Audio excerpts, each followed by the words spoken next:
So, you hear about it everywhere, right? Artificial intelligence. But what is the real story here? Is it a story of revolution, or is it a story of ruin? Right now, the very people building our digital world are in this massive, high-stakes debate with some of its smartest critics. And the question they're all fighting over is one that's going to define our future. Is AI the key to some kind of utopia, or are we, literally building the architects of our own destruction? So to really get what's at stake, we've got to break this whole thing down. First, we'll set up the main conflict. Then, we're going to dive into the absolutely incredible vision of the people who are actually building this stuff. After that, we'll hear the pretty chilling warnings from the critics. And finally, we'll look at the choice that we all have to make about what comes next. You know, at its heart, this isn't just a tech debate.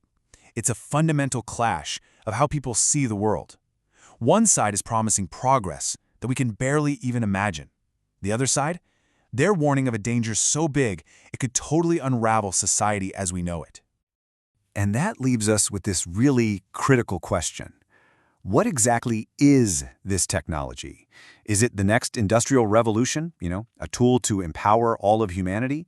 Or is it something more sinister, an existential threat that we are building with our own two hands? This whole debate really boils down to two camps. In one corner, you've got the builders. We're talking about the innovators on the front lines, people like Google co-founders Sergey Brin and DeepMind CEO Demis Hassabis. And in the other corner, you have the critics, thinkers like the activist Cory Doctorow and tech ethicist Tristan Harris, who are basically screaming from the rooftops that this is a runaway train. Okay, let's start with the builders. To really get their optimism, you have to see AI not as some new, scary thing, but as the next logical step in a long history of world-changing technology. I mean, just take Google itself. As Sergey Brin tells it, Google was born out of this incredible, creative, academic freedom at Stanford back in the 90s. It was just a federally funded research project between two PhD students that, turned into a tool that organized all of the world's information. For the builders, that story is everything. It's this core belief that ambitious, blue-sky research leads to tools that empower everyone. And in their eyes, AI is simply the next and most powerful step on that same journey. And the pace of this change is just staggering. Demis Hassabis, who's a key architect of all this, thinks we are remarkably close to what's called artificial general intelligence, or AGI. So think of AGI as an AI that isn't just good at one thing, like chess, but one that can reason, learn, and create across tons of different fields, just like a human, or maybe even better. For him, this isn't some distant sci-fi dream. He's talking like 5 to 10 years away. It's right around the corner.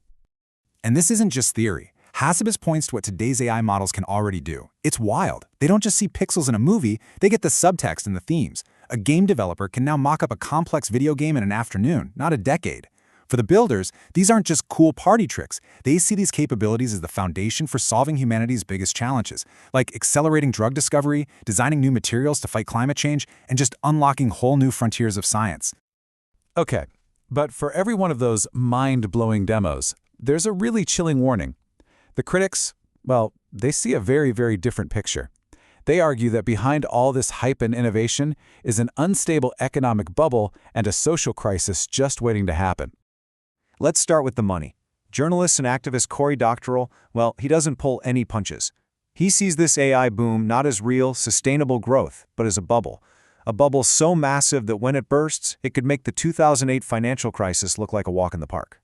I mean, that is a truly terrifying thought. So, Doctorow's whole argument is really built on the numbers. He points out that the industry has spent something like $700 billion on just the hardware and infrastructure, but it only brings in about $60 billion a year in revenue, and a lot of that is just AI companies paying each other. And here's the kicker. The GPUs, the chips that make it all work, they burn out every couple of years. He argues the math just doesn't work. He has a pretty blunt term for this: dog shit unit economics. See, with the early web, every new user actually made the system more profitable. He argues that today's AI is the complete opposite. Every search, every new person who signs up, every more powerful chip, it all actually loses the company money. It's a model built on just burning through cash, hoping to dominate the market later. And that, he says, is completely unsustainable. But the economic warning? That's only half of it. The ethicist Tristan Harris, who you might know from The Social Dilemma, says the real threat is evolving. The old fight was for our attention, the attention economy, right? He says the new battle, which is supercharged by AI, is for something much, much deeper. It's a race to literally hack human attachment itself. And if you think that sounds like an exaggeration, Harris points to this truly shocking example. A pitch deck for the company Character.ai apparently joked to its investors, "We're not trying to replace Google, we're trying to replace your mom." All of a sudden, the goal isn't to be a useful tool, it's to become your best friend, your indispensable emotional companion. That creates a dependency way more powerful than any social media feed. So, we are left with two completely different visions of the future: technological paradise or total socioeconomic collapse. And that forces us to ask the most important question: what on earth do we do now? Tristan Harris warns that right now, we're just stumbling towards one of two really dangerous default settings. There's the let it rip path, where we just open source everything.